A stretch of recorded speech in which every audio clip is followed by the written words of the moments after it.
Today we'll start NCERT 10th Standard Social Science. Lesson name Impact of British Rule in India. This lesson also very important lesson in examination purpose.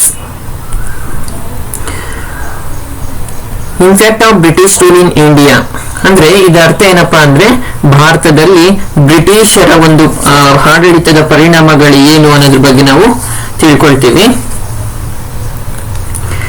Next question, first main, answer the following 6 sentence. In first question, what are the impact of British education in India?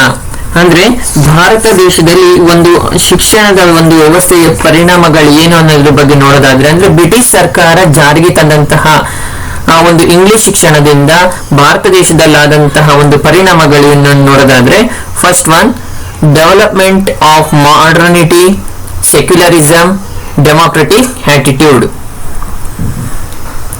ಅಂದ್ರೆ ಈ ಒಂದು modernity ಅಂತ ಹೇಳಿದ್ವಿ, ಮತ್ತೆ ಒಂದು secularism ಮತ್ತೆ democratic. ಅಂದ್ರೆ ನಿಮ್ಗೆಲ್ಲರಿಗೂ ಗೊತ್ತಿರೋ ಹಂಗೆ ನಮ್ಮ ಭಾರತ ದೇಶ ಒಂದು ಪ್ರಜಾಸತ್ತಾತ್ಮಕ, ಸೆಕ್ಯುಲರಿಸಮ್ ಅಂದ್ರೆ ಜಾತ್ಯತೀತ ಅಂದ್ರೆ ನಾವು ನಮ್ಮ ಭಾರತ ದೇಶದಲ್ಲಿ ಅನೇಕ ರೀತಿಯಾದಂತಹ ಧರ್ಮಗಳನ್ನ ಕಾಣ್ತೇವೆ. ಕ್ರಿಶ್ಚಿಯನ್, ಬೌದ್ಧ, ಮುಸ್ಲಿಂ ಅಂಡ್ ಜೈನ, ಹಿಂದೂ, ಈ ರೀತಿ ಅನೇಕ ರೀತಿಯಾದಂತಹ ಧರ್ಮಗಳನ್ನು ನಾವು ಕಾಣ್ತೇವೆ. ಇದರಲ್ಲೂ ಸಹ ಅನೇಕ ರೀತಿಯಾದಂತಹ ಒಂದು ಬದಲಾವಣೆಗಳಾಯ್ತು ಈ ಒಂದು ಭಾರತದಲ್ಲಿ ಶಿಕ್ಷಣ ಪದ್ಧತಿಯನ್ನ ಜಾರಿಗೆ ಮಾಡೋದ್ರಿಂದ.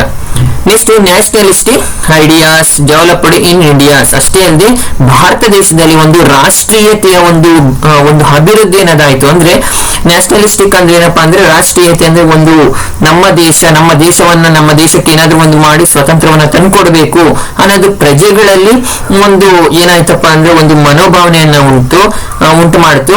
ಮತ್ತೆ ಅಷ್ಟೇ ಅಲ್ಲದೆ ಪ್ರಾಂತ್ಯಗಳಲ್ಲಿ ಅಂದ್ರೆ ಅಲ್ಲಲ್ಲಿ ರಾಜ್ಯಗಳಲ್ಲಿ ನಮ್ಮ ಸಾಮ್ರಾಜ್ಯಗಳನ್ನ ವಿಸ್ತರಣೆ ಮಾಡಬೇಕು, ಬ್ರಿಟಿಷರ ಕೈವಶದಿಂದ ನಾವು ಹಿಂದುಳಿಬೇಕು, ಅದನ್ನ ನಾವು ಹಿಂಪಡಿಬೇಕು ಅಂತ ಅನ್ನೋದು ಭಾರತೀಯರಲ್ಲಿ ಒಂದು ಅಭಿವೃದ್ಧಿ ಅನ್ನೋದು ಆಯ್ತು.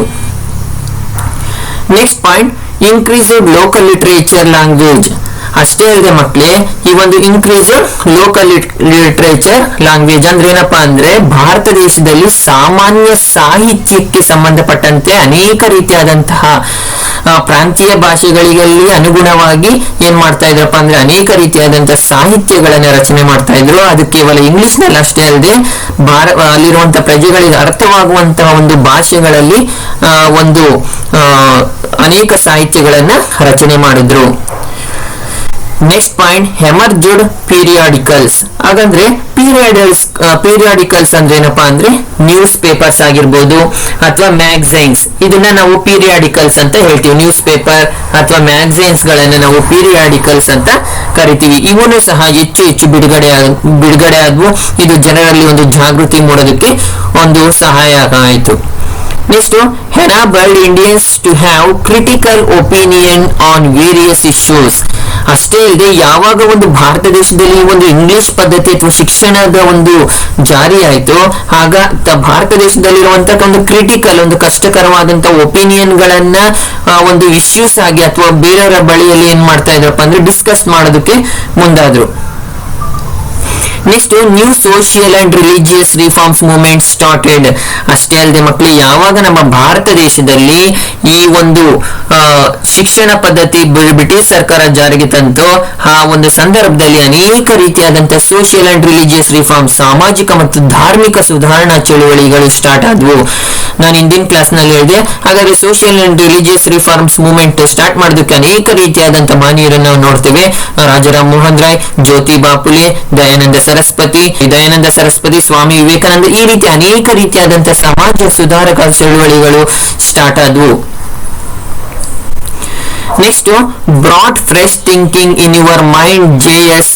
Mill, Rousseau and Montesquieu. ಇವರು ಸಹ ಒಂದು ಏನ್ ಮಾಡಿದ್ರಪ್ಪ ಅಂದ್ರೆ ಜನರಲ್ಲಿ ಒಂದು ನೋಡಿ, ಮಾಂಟೆಸ್ಕ್ಯೂ ಅಂದ್ರೆ ನೋಡ್ರಿ ಇವರೇ, J S. Mill, Rousseau and Montesquieu. ಇವರು ಜನರಲ್ಲಿ ಒಂದು ಹೊಸದಾದಂತಹ ಒಂದು ಯೋಚನೆಗಳನ್ನ ಒಂದು ಸ್ಟಾರ್ಟ್ ಮಾಡೋದ್ರಲ್ಲಿ ಇವರು ಒಂದು ಮೇಲುಗೈಯನ್ನ ಸಾಧಿಸಿದ್ರು. Next, Indians were influenced by freedom struggle of other countries. ಅಷ್ಟೇ ಅಲ್ಲದೆ ನಮ್ಮ ಭಾರತ ದೇಶದಲ್ಲಿ ಯಾವ ರೀತಿ ಒಂದು ಸ್ವತಂತ್ರ ಹೋರಾಟದಲ್ಲಿ ಭಾಗಿಯಾಗಿದ್ರು, ಮತ್ತೆ ಸ್ವತಂತ್ರವನ್ನ ತಂದ್ಕೊಡೋದ್ರಲ್ಲಿ ಹೆಚ್ಚು ಉತ್ಸಾಹವನ್ನು ಹೊಂದಿದ್ರು. ಇದು ಬೇರೆ ರಾಷ್ಟ್ರದ ಅಂದ್ರೆ Indians var influenced by freedom struggle of the other countries. ಬೇರೆ ರಾಷ್ಟ್ರದವರು ನಮ್ಮ ಭಾರತ ದೇಶದ ಜನರ ಒಂದು ಪ್ರಭಾವಿತಕ್ಕೆ ಒಳಗಾಗಿದ್ರು. ಅವ್ರ ದೇಶಕ್ಕೂ ಸ್ವಾತಂತ್ರ್ಯವನ್ನ ಯಾವ ರೀತಿ ತಂದ್ಕೊಡ್ಬೇಕು ಅನ್ನೋದ್ರ ಬಗ್ಗೆ ಹೆಚ್ಚು ಉತ್ಸಾಹಕರಾಗಿದ್ರು. Next, Indian could understand the rich tradition.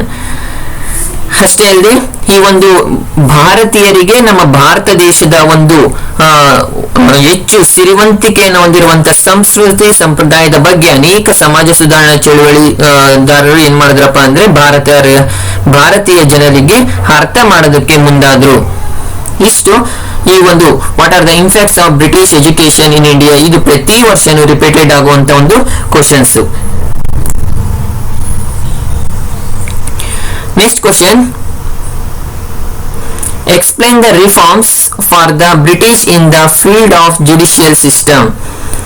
ಇದರ ಅರ್ಥ ಏನಪ್ಪಾ ಅಂದ್ರೆ ಭಾರತ ದೇಶದಲ್ಲಿ ಬ್ರಿಟಿಷರು ಸುಧಾರಣೆ ತಂದಂತಹ ಒಂದು ಜುಡಿಷಿಯಲ್ ಸಿಸ್ಟಮ್ ಅಂದ್ರೆ ನ್ಯಾಯಾಂಗ ವ್ಯವಸ್ಥೆಯ ಬಗ್ಗೆ ವಿವರಣೆ ಕೊಡೋದಾದ್ರೆ, ಅಂದ್ರೆ ಈ ಒಂದು ಜುಡಿಷಿಯಲ್ ಸಿಸ್ಟಮ್ ಇಂದ ಭಾರತ ದೇಶದಲ್ಲಿ ಏನೆಲ್ಲ ರಿಫಾರ್ಮ್ಸ್ ಅಥವಾ ಸುಧಾರಣೆಗಳಾದವು ಅನ್ನೋದು ನೋಡೋದಾದ್ರೆ, first one, Shah Alam handed over diwani rights for British. Shah Alam, ಮೊದಲನೇದಾಗಿ ಶಾ ಆಲಂ ನೋಡಿ, ಇವ್ರನ್ನ ಶಾ ಆಲಂ ಅಂತ ಕರೀತೇವೆ. ಈ ಒಂದು ಶಾ ಆಲಂ ಒಂದು ಮೊಘಲ್ ಸಾಮ್ರಾಜ್ಯದ ಚಕ್ರವರ್ತಿ ಆಗಿರ್ತಾರೆ. ಈ ಒಂದು ಸಂದರ್ಭದಲ್ಲಿ ಈ ಒಂದು ಮೊಘಲ್ ಸಾಮ್ರಾಜ್ಯದ ಅರಸರು ಏನ್ ಮಾಡ್ತಾರಪ್ಪ ಅಂದ್ರೆ ಒಂದು ತಮ್ಮಲ್ಲಿದ್ದಂತಹ ದಿವಾನಿ ರೈಟ್ಸ್ ಅನ್ನ, ಎಲ್ಲಾ ಹಕ್ಕುಗಳನ್ನ ಬ್ರಿಟಿಷ್ ಸರ್ಕಾರಕ್ಕೆ ಏನ್ ಮಾಡ್ತಾರಪ್ಪ ಅಂದ್ರೆ ವರ್ಗಾವಣೆ ಮಾಡ್ತಾರೆ, ಹ್ಯಾಂಡ್ ಓವರ್ ಮಾಡ್ತಾರೆ. Next, the dual government system was introduced. ಮಕ್ಕಳೇ, ಹಾಗಾದ್ರೆ ಡ್ಯೂಯಲ್ ಗವರ್ನಮೆಂಟ್ ಅಂದ್ರೆ ಏನು? ಇದನ್ನ ಯಾರು ಇಂಟ್ರೊಡ್ಯೂಸ್ ಮಾಡಿದ್ದು? ಯಾರಾದ್ರೂ ಹೇಳ್ತೀರಾ?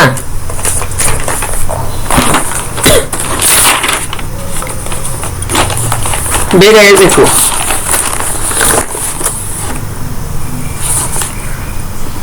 Who was introduced to dual government?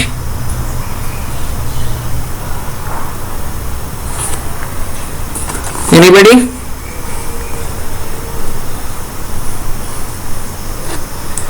No.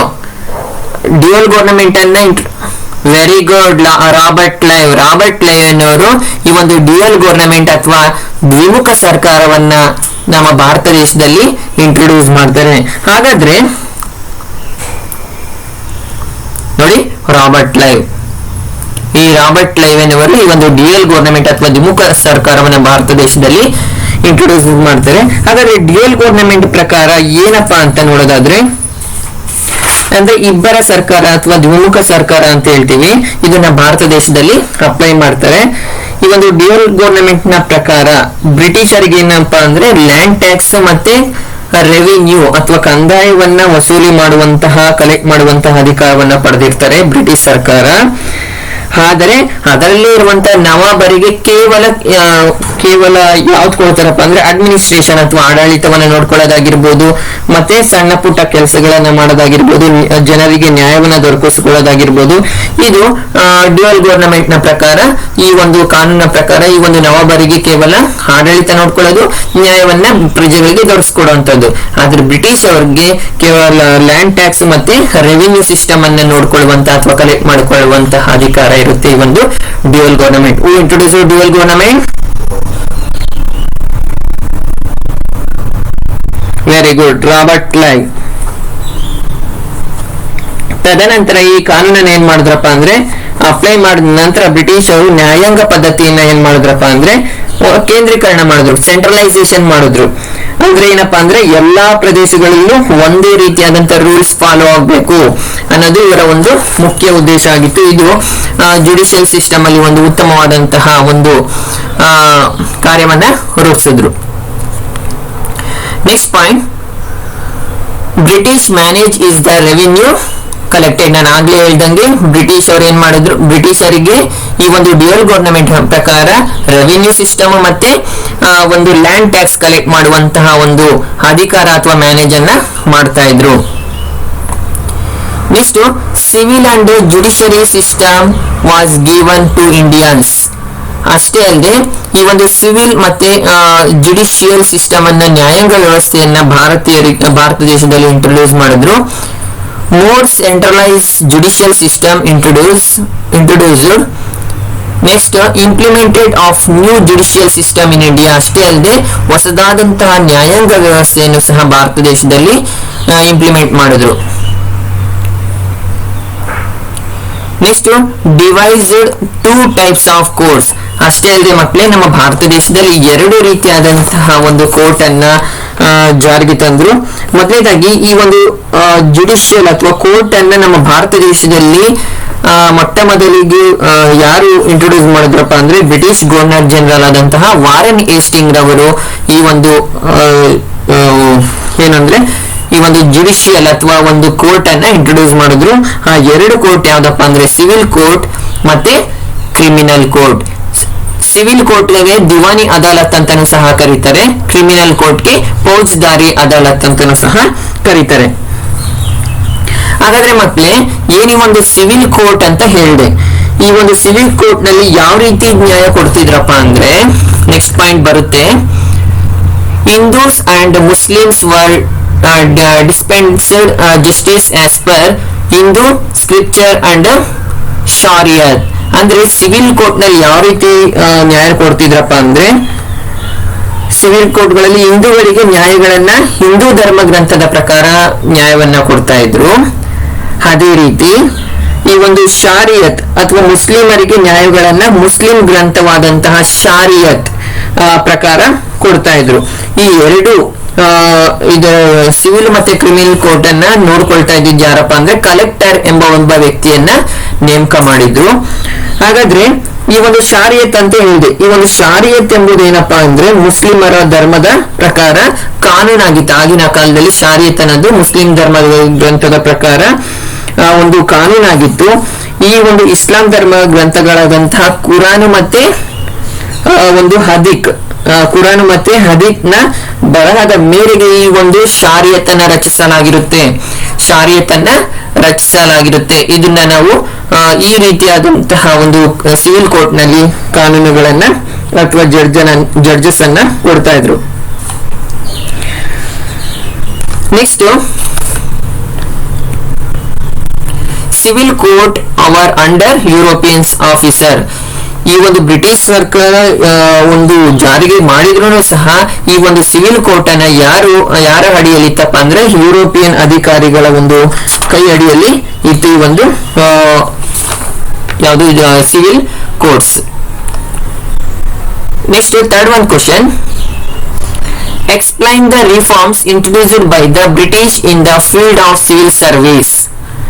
ಹಾಗಾದ್ರೆ ಬ್ರಿಟಿಷರು ಭಾರತ ದೇಶದಲ್ಲಿ ಇಂಟ್ರೊಡ್ಯೂಸ್ ಅಥವಾ ಪರಿಚಯ ಮಾಡಿದಂತ ಸಿವಿಲ್ ಸರ್ವಿಸ್ ನ ಬಗ್ಗೆ ತಿಳಿಸೋದಾದ್ರೆ ನೋಡೋದಾದ್ರೆ first point, lord Cornwallis introduced civil service. ಹಾಗಾದ್ರೆ ಇವಾಗ who was introduced civil service?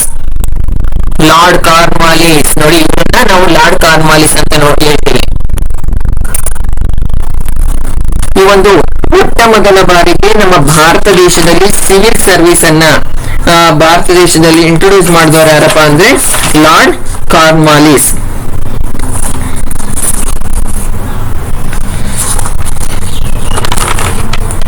ಈ ಒಂದು ಲಾರ್ಡ್ ಕಾರ್ನ್ವಾಲಿಸ್ ಅವರು ಈ ಒಂದು ಸಿವಿಲ್ ಸರ್ವಿಸ್ ಅನ್ನ ಇಂಟ್ರೊಡ್ಯೂಸ್ ಮಾಡ್ತಾರೆ.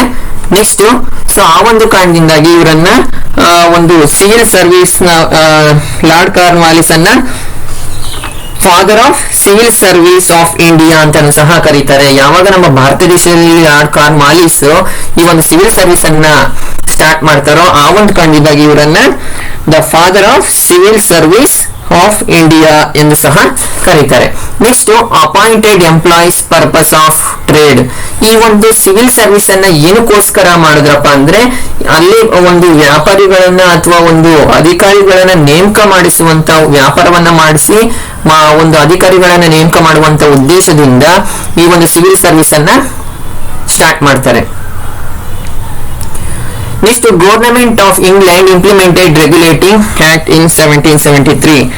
ಅಷ್ಟೇ ಅಲ್ಲದೆ ಮಕ್ಕಳೇ, ಈ ಒಂದು ಸರ್ಕಾರಿ ಕೆಲಸಕ್ಕೆ ಏನ್ ಮಾಡ್ತಿದ್ರಪ್ಪ ಅಂದ್ರೆ ಈ ಒಂದು government of England implemented regulating in 1773. ಈ ಒಂದು ರೆಗ್ಯುಲೇಟಿಂಗ್ ಆಕ್ಟ್ ಅನ್ನ ಏನ್ ಮಾಡ್ತಾರಪ್ಪ ಅಂದ್ರೆ ಬ್ರಿಟಿಷ್ ಸರ್ಕಾರ ಇಂಪ್ಲಿಮೆಂಟ್ ಮಾಡುತ್ತೆ 1773 ಅಲ್ಲಿ. Next open the Fort William college in Calcutta. ಅಷ್ಟೇ ಅಲ್ಲದೆ ಈ ಒಂದು ಲಾರ್ಡ್ ಕಾರ್ನ್ವಾಲಿಸ್ ಅವ್ರು ಏನ್ ಮಾಡ್ತಾರಪ್ಪ ಅಂದ್ರೆ ಮೊದಲಿಗೆ ಏನ್ ಮಾಡ್ತಾ ಇದ್ರು, ಯಾವುದೇ ಒಂದು ಕೆಲಸಗಳಿಗೆ ಅಪಾಯಿಂಟ್ಮೆಂಟ್ ಮಾಡ್ಕೊಳ್ಬೇಕಾಗಿತ್ತು ಅಂದ್ರೆ ಸರ್ಕಾರಿ ಹುದ್ದೆಗಳಿಗೆ ಕೇವಲ ಒಂದು ನೇರ ನೇಮಕಾತಿ ಮಾಡ್ಕೊಳ್ತಾ ಇದ್ರು. ಅವರ ಒಂದು ನೇರ ನೇಮಕವಾಗಿ ಮಾಡ್ತಾ ಇದ್ರು. ಆದ್ರೆ ಕಾಲಕ್ರಮೇಣ ಏನ್ ಮಾಡಿದ್ರಪ್ಪ ಅಂದ್ರೆ ಲಾರ್ಡ್ ಕಾರ್ನ್ವಾಲಿಸ್ ಏನ್ ಮಾಡಿದ್ರಪ್ಪ ಅಂದ್ರೆ ಈ ಒಂದು ಫೋರ್ಟ್ ವಿಲಿಯಂ ಕಾಲೇಜ್ ಅನ್ನು ಸಹ ಏನ್ ಮಾಡ್ತಾರಪ್ಪ ಅಂದ್ರೆ ಸ್ಟಾರ್ಟ್ ಮಾಡ್ತಾರೆ. ಎಲ್ಲಿ ಅಂದ್ರೆ ಕಲ್ಕತ್ತಾದಲ್ಲಿ. Next appointed was done through examination. ಕಾಲಕ್ರಮೇಣ ಏನ್ ಮಾಡಿದ್ರಪ್ಪ ಅಂದ್ರೆ ಕಾರ್ನ್ವಾಲಿಸ್ ಈ ಒಂದು ಕಾಂಪಿಟೇಟಿವ್ ಎಕ್ಸಾಮಿನೇಷನ್ ಅಂತ ಹೇಳ್ತೀವಿ, FDA, SDA, ಒಂದು ಪೊಲೀಸ್ ಇನ್ಸ್ಪೆಕ್ಟರ್ ಆಗಿರ್ಬೋದು, ಇವೆಲ್ಲಾನು ಇವಾಗ ನಾವು ನೋಡ್ತಾ ಇದ್ದೀವಿ ಹೌದಲ್ವಾ ಕಾಂಪಿಟೇಟಿವ್ ಎಕ್ಸಾಮಿನೇಷನ್ ಅಂತ. ಸೊ ಅದು ಈ ಒಂದು 1773 ಈಚೆಗೆ ಏನಾಯ್ತಪ್ಪ ಅಂದ್ರೆ ಸ್ಟಾರ್ಟ್ ಆಯ್ತು. ಈ ಒಂದು ಯಾವುದೇ ಒಂದು ಸರ್ಕಾರಿ ಹುದ್ದೆಗಳನ್ನ ಅಪಾಯಿಂಟ್ ಮಾಡ್ಕೊಳ್ಬೇಕು ಅಂದ್ರೂ ಸಹ ಈ ಒಂದು ಕಾಂಪಿಟೇಟಿವ್ ಎಕ್ಸಾಮಿನೇಷನ್ ಅಂದ್ರೆ ಎಕ್ಸಾಮ್ ಬರ್ದು ಆ ಒಂದು ರಿಸಲ್ಟ್ ನ ಆಧಾರದ ಮೇಲೆ ಈ ಒಂದು ಕೆಲಸಕ್ಕೆ ತಗೊಳ್ತಾ ಇದ್ರು, ಗೌರ್ಮೆಂಟ್ ಕೆಲಸಕ್ಕೆ.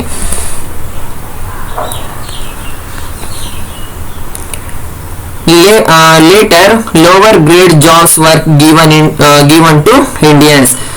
ಕಾಲಕ್ರಮೇಣ ಏನ್ ಮಾಡ್ತಪ್ಪ ಅಂದ್ರೆ ಭಾರತೀಯರಿಗೆ ಒಂದು ಯಾವ್ದಪ್ಪ ಅಂದ್ರೆ ಕಾಂಪಿಟೇಟಿವ್ ಎಕ್ಸಾಮಿನೇಷನ್ ಅಲ್ಲಿ ಒಂದು ಹೆಚ್ಚು ಮಾರ್ಕ್ಸ್ ಬರ್ತಾ ಇರ್ಲಿಲ್ಲ. ಸೊ ಆ ಒಂದು ಕಾರಣದಿಂದಾಗಿ ಲಾರ್ಡ್ ಕಾರ್ನ್ವಾಲಿಸ್ ಏನ್ ಮಾಡಿದ್ರಪ್ಪ ಅಂದ್ರೆ ಈ ಒಂದು ಅತಿ ಕೆಳವರ್ಗದ ಹುದ್ದೆಗಳನ್ನ ಮಾತ್ರ ಭಾರತೀಯರಿಗೆ ಕೊಟ್ಟು ಅತಿ ಹೆಚ್ಚು ಹುದ್ದೆಗಳನ್ನ, ಉತ್ತಮವಾದಂತ ಹುದ್ದೆಗಳನ್ನ ಈ ಒಂದು ಬ್ರಿಟಿಷ್ ಅಧಿಕಾರಿಗಳಿಗೆ ಕೊಡೋದಕ್ಕೆ ಶುರು ಮಾಡಿದ್ರು.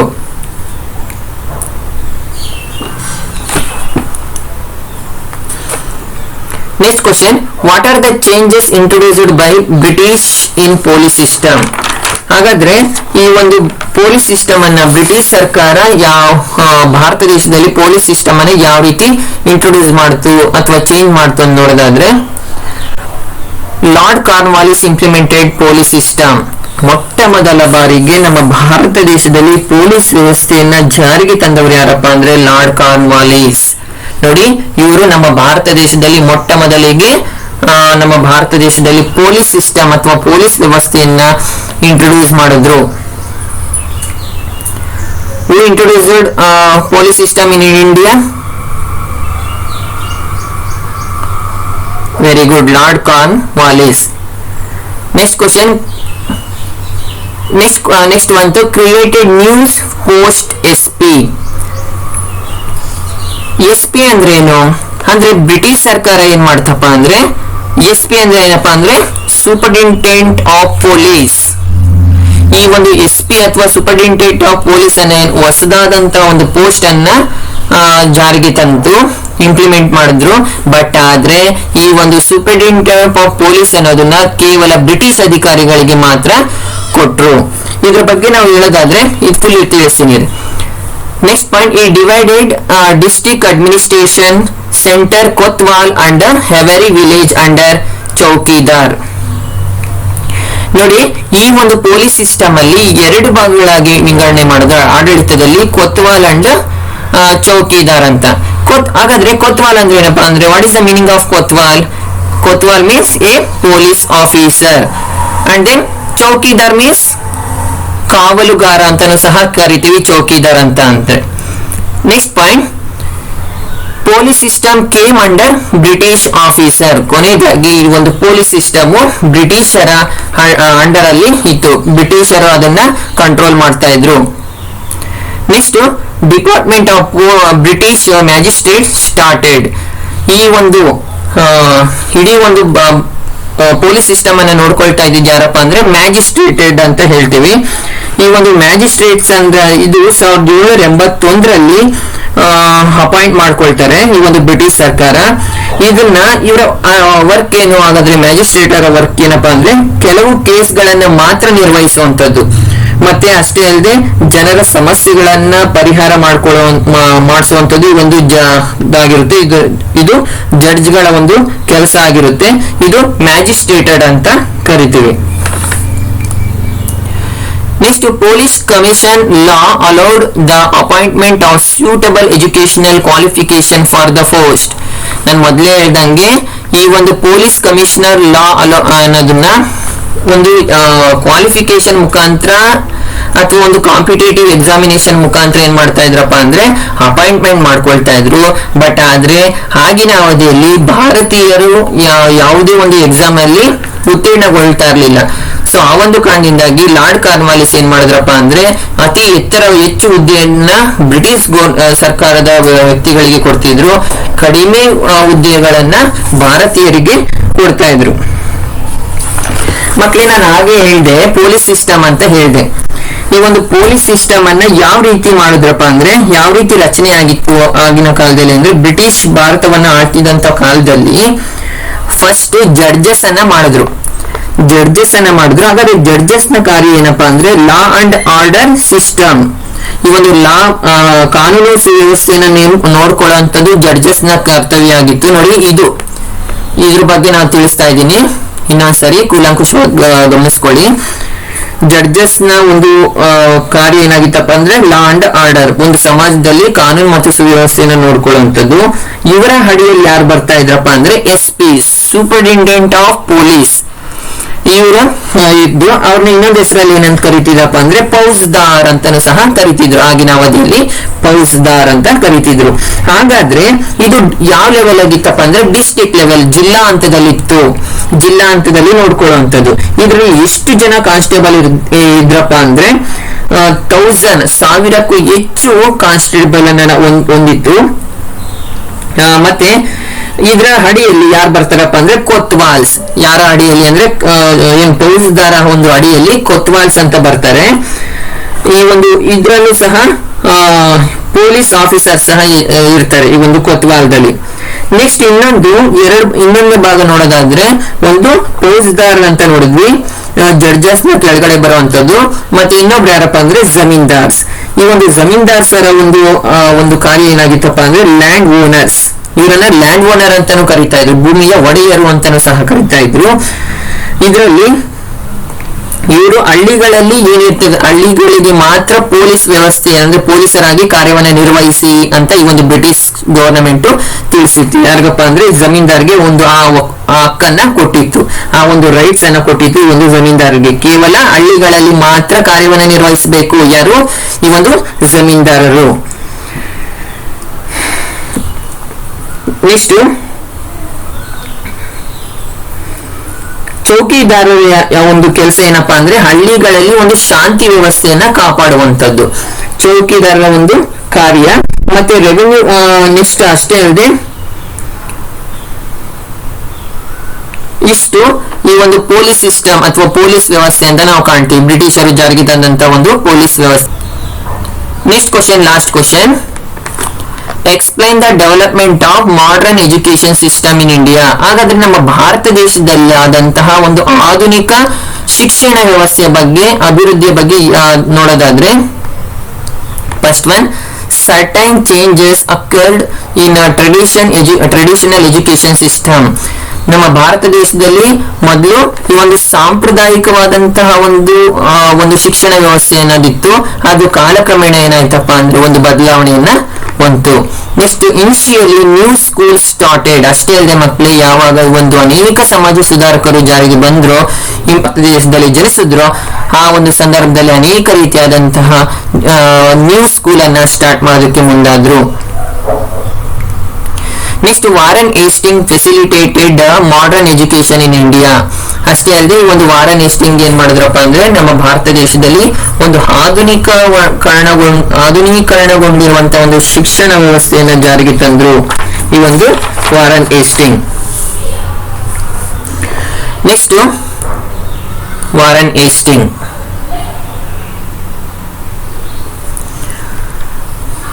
Next one started the Calcutta Madras. ಹಾಗಾದ್ರೆ ಈ ಒಂದು ಎಲ್ಲೆಲ್ಲಿ ಸ್ಟಾರ್ಟ್ ಮಾಡಿದ್ರಪ್ಪ ಅಂದ್ರೆ ಈ ಒಂದು ಕಲ್ಕತ್ತಾ ಮತ್ತೆ ಮದ್ರಾಸ್ ನಲ್ಲಿ ಒಂದು ಮಾಡರ್ನ್ ಎಜುಕೇಶನ್ ಅನ್ನ ಮೊದಲು ಸ್ಟಾರ್ಟ್ ಮಾಡಿದ್ರು.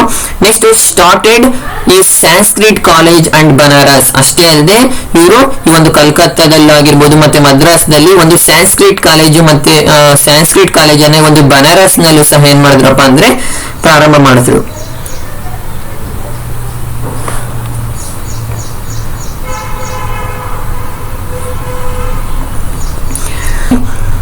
Charles grand passed universalisation of education. ಅಷ್ಟೇ ಅಲ್ಲದೆ ಈ ಒಂದು ಚಾರ್ಲ್ಸ್ ಗ್ರ್ಯಾಂಡ್ ಅನ್ನೋರು ಸಹ ಒಂದು ಯೂನಿವರ್ಸಲೈಸೇಷನ್ ಆಫ್ ಎಜುಕೇಶನ್ ಅನ್ನು ಸಹ ಏನ್ ಮಾಡಿದ್ರಪ್ಪ ಅಂದ್ರೆ ಪಾಸ್ ಮಾಡಿದ್ರು.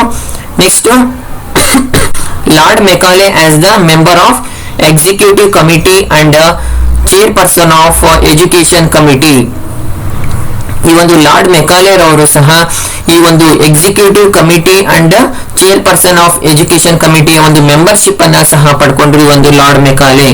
ಹೂ ವಾಸ್ ಲಾರ್ಡ್ ಮೆಕಾಲೆ? ಈ ಲಾರ್ಡ್ ಮೆಕಾಲೆನವರು ಬ್ರಿಟಿಷ್ ಗವರ್ನರ್ ಜನರಲ್ ಆಗಿರ್ತಾರೆ. ಸಿ ಲಾರ್ಡ್ ಮೆಕಾಲೆ ನೋಡಿ, ಇವರನ್ನ ನಾವು ಲಾರ್ಡ್ ಮೆಕಾಲೆ ಅಂತಾನೂ ಸಹ ನಾವು ಹೇಳ್ತೇವೆ.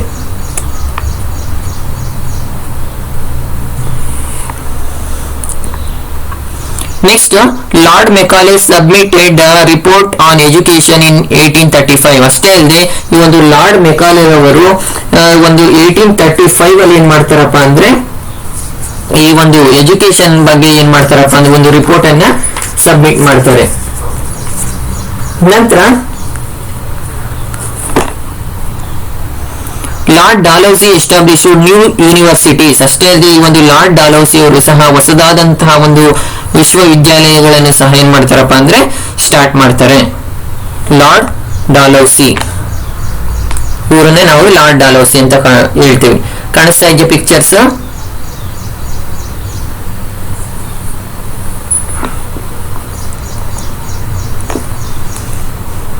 Next education becoming a universalised. ಒಟ್ಟಾರೆ ಈ ಒಂದು ಎಜುಕೇಶನ್ ಶಿಕ್ಷಣ ವ್ಯವಸ್ಥೆ ಅನ್ನೋದು ಸಾರ್ವತ್ರಿಕವಾಗಿ ಇಡೀ ಒಂದು ಭಾರತ ದೇಶದಾದ್ಯಂತ ಏನಾಯ್ತಪ್ಪ ಅಂದ್ರೆ ಒಂದು ಮುಂದುವರಿಯಿತು ಅಂತಾನೆ ಹೇಳ್ಬೋದು. ಇಷ್ಟು ನಾವು ಎಜುಕೇಶನ್ ಸಿಸ್ಟಮ್ ಅಲ್ಲಿ ನಾವು ನೋಡ್ತೀವಿ. ಅಷ್ಟೇ ಅಲ್ಲದೆ ನಿಮ್ಗೆ ಇನ್ನೊಂದು ಗೊತ್ತಿರಲಿ, ಈ ಒಂದು ಎಜುಕೇಶನ್ 1854 ನಲ್ಲಿ ಏನಾಯ್ತಪ್ಪ ಅಂದ್ರೆ ಚಾರ್ಲ್ಸ್ ವುಡ್ ಎಂಬಾತ ಏನ್ ಮಾಡ್ತಾರಪ್ಪ ಅಂದ್ರೆ ಒಂದು ಸಲಹೆಯನ್ನ ನೀಡ್ತಾರೆ. ಏನಪ್ಪಾ ಅಂದ್ರೆ ಸಾರ್ವಜನಿಕ ಶಿಕ್ಷಣ ಇಲಾಖೆಯನ್ನ ರಚಿಸಿ. ಅಂದ್ರೆ ಇವಾಗ BO ಆಫೀಸ್ ಅಂತ ಹೇಳ್ತೀವಲ್ಲ ನಾವು, ಈ ಒಂದು BO ಆಫೀಸ್ ಅಥವಾ ಒಂದು ಸಾರ್ವಜನಿಕ ಶಿಕ್ಷಣ ಇಲಾಖೆಯನ್ನ ರಚಿಸಿ ಅಂತ ಹೇಳ್ತಾರೆ. ಮತ್ತೆ ಅಷ್ಟೇ ಅಲ್ಲದೆ ದೇಶೀಯವಾದಂತಹ ಒಂದು ಪ್ರಾಥಮಿಕ ಶಾಲೆಗಳ ಬೆಳವಣಿಗೆ ಆಗ್ಬೇಕು ಅಂತಾನೂ ಸಹ ತಿಳಿಸ್ತಾರೆ. ಯಾರಪ್ಪ ಅಂದ್ರೆ ಈ ಒಂದು ಚಾರ್ಲ್ಸ್ ವುಡ್. ಇವರು ಬ್ರಿಟಿಷ್ ಅವರ ಒಂದು ಗವರ್ನರ್ ಜನರಲ್ ಆಗಿರ್ತಾರೆ. ಇವರು ಈ ಒಂದು ಹೇಳಿಕೆಯನ್ನ ಸಹ ಕೊಡ್ತಾರೆ. ಈ ರೀತಿ ಭಾರತ ದೇಶದಾದ್ಯಂತ ಏನಾಯ್ತಪ್ಪ ಅಂದ್ರೆ ಶಾಲಾ ಕಾಲೇಜುಗಳು ಮತ್ತೆ ವಿಶ್ವವಿದ್ಯಾಲಯಗಳು ಏನಾಯ್ತಪ್ಪ ಅಂದ್ರೆ ಬೆಳವಣಿಗೆ ಪಥಕ್ಕೆ ಹೋದವು. ಮತ್ತೆ ಅನೇಕ ರೀತಿಯಾದಂತಹ ನ್ಯಾಷನಲೈಸ್ಡ್ ಮೂವ್ಮೆಂಟ್ ಅಥವಾ ಒಂದು ರಾಷ್ಟ್ರೀಯವಾದ ಚಳುವಳಿಗಳು ಸಹ ಪರೋಕ್ಷವಾಗಿ ಪ್ರೇರಣೆಯನ್ನ ನೀಡಿದ್ವು. ಇದು ನಮ್ಮ ಒಂದು impact of British rule in India ಅದ್ರ ಬಗ್ಗೆನಾ? Any doubts? Okay, thank you children's.